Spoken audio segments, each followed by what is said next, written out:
Well, look, the thing that's been swamping my social media is the stamp duty announcement. And there's a lot of confusion about that, what it'll do. So if we just bring that in practicals, first of all, if you're a first-time buyer, you won't pay stamp duty on a house you buy up to £300,000.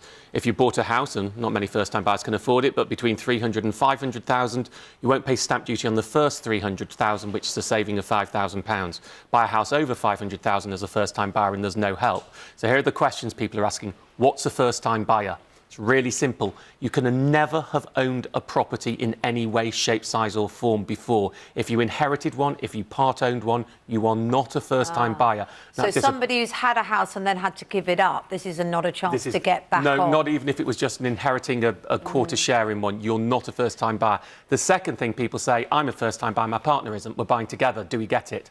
No. All buyers need to be first-time buyers. The third thing people have been asking, well, what counts? When? Because I've exchanged, I haven't completed. Stamp duty is triggered at the point of completion. If you complete yesterday or any time after yesterday and you're eligible, you are a first-time buyer. But the big issue, of course, here is, will there actually be a benefit? Personally, I think the benefit, we will see house prices go up. There'll be estate agents right now. Someone comes in and wants to sell a house that's suitable for first-time buyers. They'll probably price it £1,000 or so more than they would have done yesterday because of this. 0.3%, I think, is what the Office of Budget Responsibility But theirs is a prediction just like mine. There are no facts here, so this is guesswork. But I think what will happen is this policy is a split gain between first-time buyers who will gain and first-time sellers, who are often selling to first-time buyers, who will also gain a little bit. And I think the stamp duty giveaway, if you like. Remember, it's our money, it's not the Chancellor's money. It comes from taxes and our borrowing as a country. The stamp duty giveaway will be split between first-time sellers and first-time buyers. It'll be a bit of benefit for both. It won't be totally all on house prices and it won't be totally all in the pockets of first-time buyers. Did he kind of get it right? It was a tough budget to put together, wasn't it? There were a lot of criticism, a lot of expectations. Is there something that really pleases you or really alarms you? I think the biggest question the Chancellor has to answer, and it's really the Conservative Party in general, if we're honest, is we've had many years of austerity now where we've been told that everybody needs to, you know, batten down the hatches and keep their spending tight and no pay rises for the public sector and we're going to bring down the deficit. But the numbers yesterday showed we haven't brought down the deficit.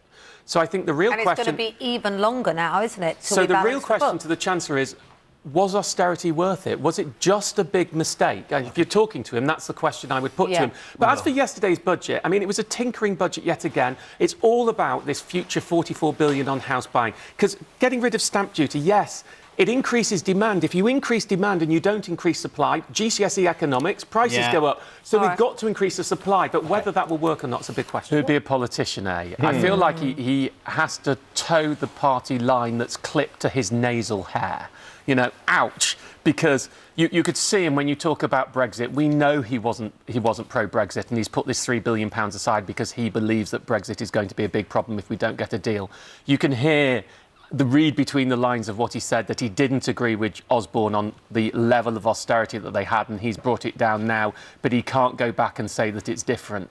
And so ultimately, is he fundamentally tinkering around the edges? Look, if you ask me, if I come back on this sofa in a decade's time, the real question about this budget is, will the £44 billion to make more houses be built work? And we will only know that in a decade's time. It is too early to judge. You know, the economy is not as robust as anyone would like it to be.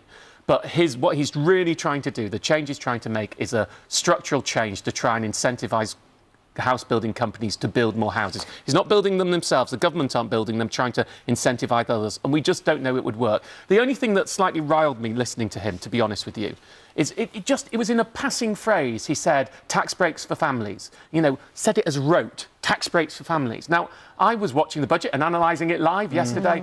I don't know what he's referring to. Was he referring to the increase in personal allowance? Well, if he wasn't referring to the increase in personal allowance, the amount that you can earn before you start paying tax on it, that basically went up with inflation. That's not a tax break, that's a status quo tax. You know, that just keeps you in touch. I don't think it was the phrase tax break is always a difficult one. That's like letting people off tax that you wouldn't otherwise pay. No, you set the limits and we would hope they would go up each year. Otherwise, you're actually squeezing people. So I don't like that type of glib, throw it in there. It's almost a dog whistle, tax breaks for families. People who don't know what was in the budget, tax breaks for families. Well, was there? Was there a tax break for families?